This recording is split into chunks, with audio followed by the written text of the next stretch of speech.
नेपाल में social media पर ban के बाद शुरू हुए जेन जेड प्रोटेस्ट ने अब केपी शर्मा ओली की कुर्सी भी छीन ली है और नेपाल में चल रहे इस आंदोलन की शुरुआत के पीछे भले ही सोशल मीडिया पर बैन की वजह रहा हो या बताया गया हो, लेकिन हकीकत यह है कि इसके पीछे कई सारे कारण हैं और इन वजहों से विदेश में रह रहे नेपाली नागरिक और उनके द्वारा नेपाल भेजे जाने वाले जो चीजें हैं वो सब भी शामिल हैं। और इसके अलावे वहां पर बेरोजगारी की दर भी है। 8% से ज्यादा आबादी विदेश में वहां रहती है नेपाल की और काम करती है। इसके द्वारा नेपाल भेजी जाने वाली जो पैसे हैं, धन है, उस जीडीपी के 33% से ज्यादा है।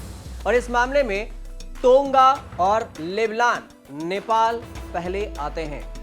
लेकिन विदेश में रहने वाले इन नेपाली नागरिकों के लिए फेसबुक और व्हाट्सएप जैसे ऐप अपने परिवारों और रिश्तेदारों से संपर्क बनाए रखने के लिए भी बेहद जरूरी है।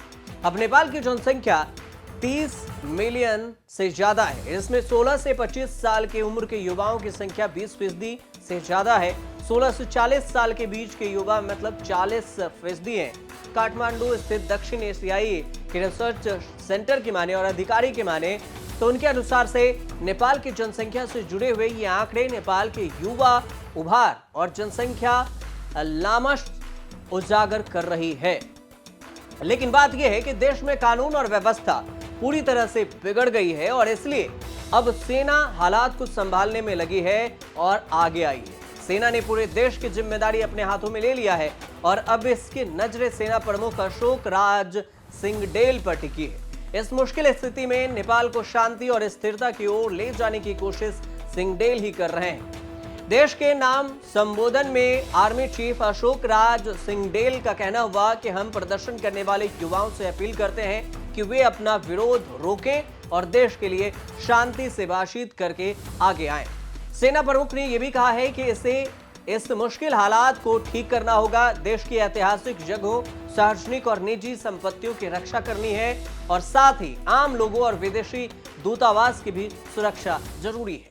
नेपालमा हाल भइरहेको आन्दोलनको क्रममा हुन पुगेको जनधनको अपूरणीय क्षतिप्रति गहिरो दुःख प्रकट गर्दै दिवंगत आत्माको चिर शान्तिको कामना गर्नुका साथै शोक सन्तप्त परिवारजनप्रति नेपाली सेना हार्दिक संवेदना र सहानुभूति प्रकट गर्दछ।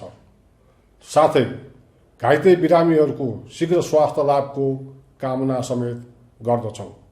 सवाल ये उठा कि अशोक राज सिंगडेल आखिर है कौन?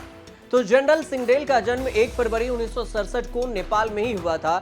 सिंगडेल 5 भाई बहनों में से एक हैं। सिंगडेल 1986 में सेना में शामिल हुए। उन्होंने शिवपुरी के army command and staff college और चीन के राष्ट्रीय नेशनल डिफेंस यूनिवर्सिटी से पढ़ाई की। इसके अलावे उन्होंने भारत के सिंगडेल ने डिफेंस मैनेजमेंट कोर्स भी किया। भारत से त्रिभुवन विश्वविद्यालय से सिंगडेल ने मास्टर की डिग्री हासिल की है और वे एक पेशेवर अनुभवी सैन्य अधिकारी हैं। सिंगडेल ने यूगोस्लाविया, ताजिकिस्तान और लाइबेरिया में भी संयुक्त शांति मिशन में रहा है, उनका हाथ रहा। कोरोना महामारी के दौरान सिंगडेल ने नेपाल के कोविड संकट प्रबंधन केंद्र जो CCMC है उसके सचिव के रूप में भी काम किया। सिंगडेल को सैनिक दीर्घ सेवा पट्टा के से भी नवाजा गया था इन्हें और इसमें कमांडेंट मेडल से सम्मानित इन्हें किया गया था। दिसंबर 2024 में भारत की यात्रा के दौरान उन्होंने राष्ट्रपति द्रौपदी मुर्मू से सिंगडेल को भारतीय सेना के मानद जनरल की उपाधि भी दी गई थी भारत के राष्ट्रपति द्वारा। हिंसा और सत्ता संकट के बीच में जो अब देश की कमान है, कौन संभालेगा, इसको लेकर जेन जेड आंदोलनकारियों से वर्चुअल बैठक हो रही है और इस ऑनलाइन सभा में 5000 से ज्यादा युवा हैं जो हिस्सा लिए हैं। सबसे ज्यादा समर्थन पूर्व मुख्य न्यायाधीश सुशीला को मिला है। मेयर बालेन शाह को अब तक पोस्टर लीडर माना जाता रहा, लेकिन उन्होंने युवाओं से बस इतना अपील की कि यहां पर शांति बनाएं। उन्होंने कहा कि अब यह शांति का समय है। चर्चा होने लगी एक दूसरे नाम की कि आखिर कौन है ऐसा व्यक्ति जो यहां पर शांति कायम कर सके। कार्की, सुशीला कार्की, जो इससे पहले पीएम पद के लिए रेस में थी। 1000 से ज्यादा लिखित साइन किया गया है शर्त पर। 1000 से ज्यादा साइन करके उन्हें भेजा गया। 5000 से ज्यादा समर्थन पत्र मिल चुके हैं और अन्य नामों पर भी चर्चा हो रही है। बैठक में कुलमान सिंह के अलावे कई सारे नाम हैं इस पर हस्ताक्षर किए हैं। यूट्यूबर रैंडम नेपाली भी इस पर वोट किया है। उन्होंने ये भी साफ किया है कि इसमें उनकी भूमिका सबसे अच्छी होगी और नेपाल में शांति कायम करेंगे। लेकिन दिलचस्प ये है कि अगर सुशीला कार्की प्रस्ताव स्वीकार करती हैं तो माना जा रहा है कि अब पहले सेना प्रमुख जनरल अशोक राज सिंहदेल से मुलाकात करेंगी। इसके बाद जाएंगे राष्ट्रपति के पास, जो पौडेल हैं उनसे मिलना जरूरी होगा। तो ये सुशीला कार्की कौन है? सुशीला कार्की नेपाल की पहली महिला मुख्य न्यायाधीश है जिन्होंने 2016 में पद संभाला।